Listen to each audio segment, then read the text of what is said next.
According to the chart in Flies by J. Edson Leonard, there are at least 4 flies called Greenwell's Glory.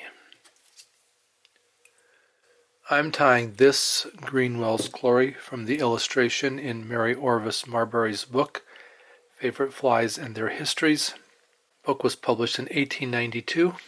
It's one of the trout flies.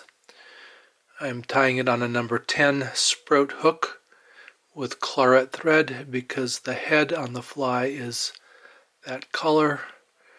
Tying in a length of gold oval tinsel for the rib. The body is olive dubbing, so I have a strand of olive dubbing or a clump, which I will spin onto the thread.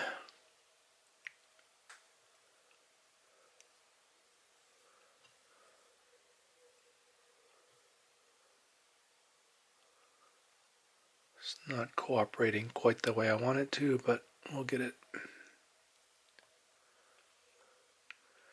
I like it a little bit finer at the tip there so I can do a little bit of tapering. Got a little bit of a clump. Well, we'll see what happens here.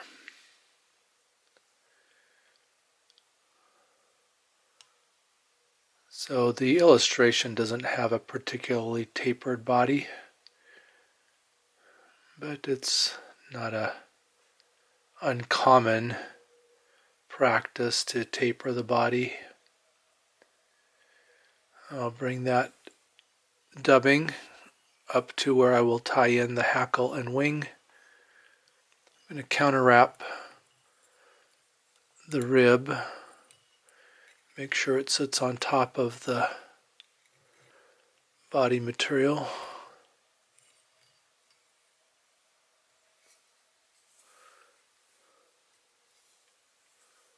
Mary says this fly is very popular in England, or was very popular in England, but was gaining a foothold in the US as well in 1892. I have a brown rooster hackle.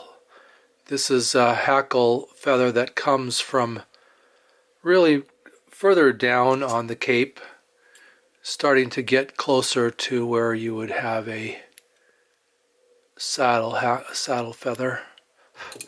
I like the rooster, the old rooster, not the new genetically engineered rooster, but the old rooster would be much more like what Mary would have used.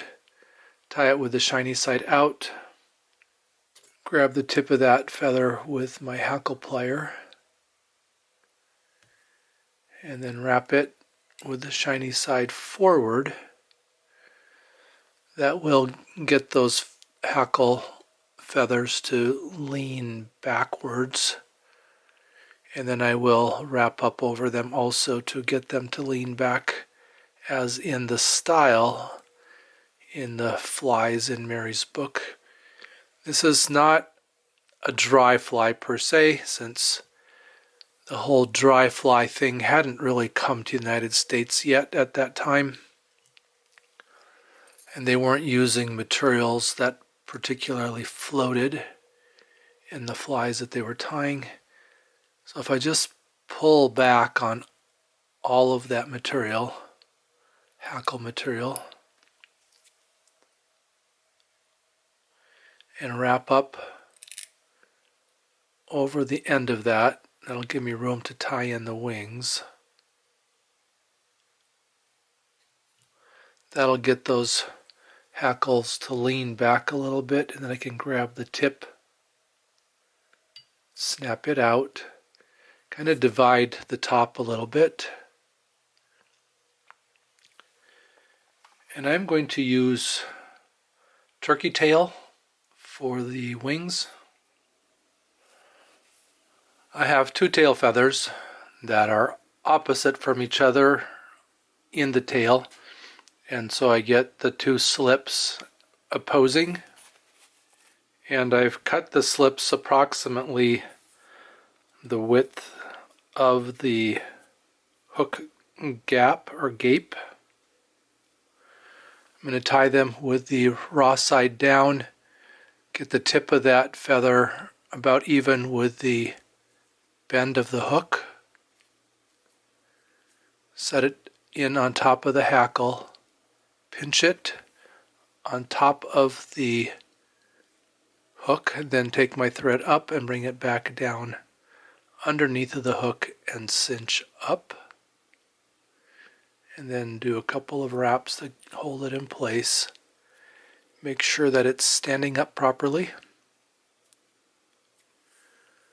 and then I'll wrap back away from the eye and then clip out all of the waste. And if I just clip a little bit at a time, then I will do better at keeping a clean eye.